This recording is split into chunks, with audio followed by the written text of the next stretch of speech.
Liquor కేసులో special ఏంటంటే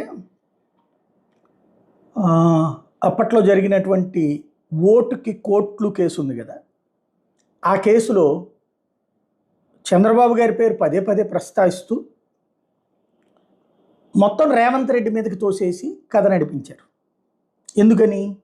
చంద్రబాబుని తీసుకుని వస్తే వీళ్ళ ఫోన్ ట్యాపింగు ఈ వ్యవహారం అంతా కూడా, ఎందుకంటే వీళ్ళు మాట్లాడింది వీడియో రికార్డు ఇదంతా జరిగిందంతా కూడా అతను ఛాలెంజ్ చేస్తారు. ప్లస్ ఒక ముఖ్యమంత్రి స్థాయిలో ఉన్నటువంటి వ్యక్తి మీదకి వస్తే ఇష్యూ అవుతుంది. అప్పుడు కోర్టులు కూడా సీరియస్గా తీసుకుంటాయి. టెక్నికల్ పాయింట్స్ అన్నింటినీ కూడా ఇమ్మీడియట్గా తేల్చేస్తాయి. మామూలుగా ఇప్పుడు మిగతా కేసుల్లో కింద కోర్టులను చూసుకోమంటే, మేజర్ స్టేజ్కి వచ్చినప్పుడు కోర్టులు, హైకోర్టులు, సుప్రీంకోర్టులు ఇన్వాల్వ్ అవుతాయి. అక్కడ దెబ్బతింటారు కాబట్టి చంద్రబాబు గారికి సంబంధం లేదు అని కాదు, అక్కడ చంద్రబాబు గారికి సంబంధం ఉంది.